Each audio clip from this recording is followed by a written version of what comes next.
In front of me is Redmi 14C, and today I would like to show you how you can switch on a suggestion strip at the top of your Gboard.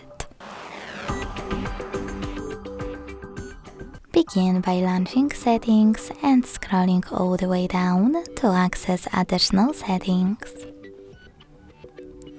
Then hit Languages and Input, Manage Keyboards, and Gboard. Now just hit Text Correction and use this switcher next to Show Suggestion Strip to activate it.